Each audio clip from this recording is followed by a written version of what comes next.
ከ21 ሚሊዮን ሰው በላይ በሀገር ደረጃ ላለፉት 8 ሰዓታት ተስፋ እየተከለ ነው።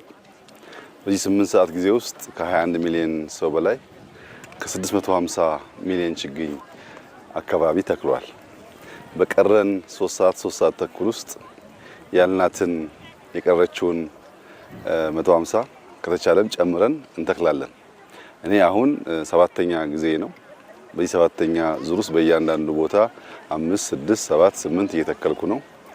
እስከ 100 ችግኝ ለመትከል ነው ዛሬ እቅዴ። እስከ ምሽት ተክላለሁ። ዛሬ ተስፋን የምንተክልበት ቀን ስለሆነ ደስ ብሎኝ ቦታ እየቀያየርኩ ኢንዲጂነስ የሆኑ ትሬዎች እየመረጥኩ እተክላለሁ። ሌላውም ሰው እንዲሁ እንደሚያደርግ ተስፋ አደርጋለሁ። ዛሬ ሌላ ጉዳይ የምናውለውን ነገር ትተን ሙሉ ጊዜያችን ለዚህ ብናውል 800 ብለናል። ከዚያም በላይ መሄድ ቢቻል እስከ 25 ሚሊዮን ሰው ይጠበቃል። ከዚያም በላይ መሄድ ቢቻል ህብረታችንን፣ አንድ መሆናችንን፣ ተስፋን ለመትከል ያለንን ቁርጠኝነት፣ ከሁሉ በላይ ደግሞ ለልጆቻችን አንድ ቁም ነገር ጥለን ለማለፍ ኢትዮጵያውያን ያለንን ዝግጁነት ያሳያል። ሌሎች የሚሰጡት ትምህርት ከፍተኛ ነው።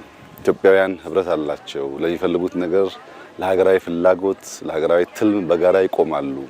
በረባ ባረባው ኢትዮጵያን መተንኮስ አያዋጣም። ተስማምተን ተግባብተን ብንሰራ ይሻላል።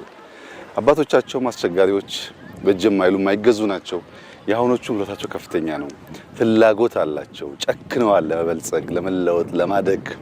ያ ነበር የሚባለውን ሲቪላይዜሽን አልቀው ለማምጣት እየተጉ ያሉት የሚለው መልእክት ስለሚያስተላልፍ አድካሚ ሊሆን ይችላል፣ ግን ሳንደክም በገባነው ቃል መሰረት መትከል አለብን።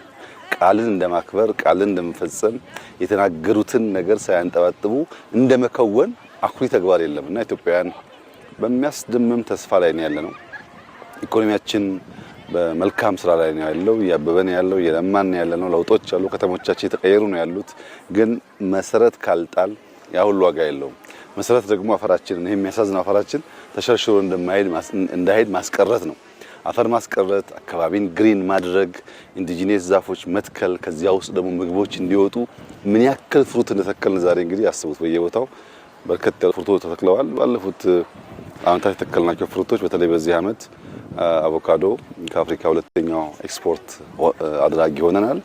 ይሄ ከጨመረ አንደኛ መሆን ይቻላል፣ ከዛም ማለፍ ይቻላል እና እንትከል ነው። 3 ተኩል 4 ሰዓት አለን። እኔም እቀጥላለሁ፣ እናንተም ቀጥሉ። ያልናትን እስክንፈጽም ድረስ መድከም አይቻልም። እንበርታ ለማለት እወዳለሁ። እጅግ አድርጌ አመሰግናለሁ።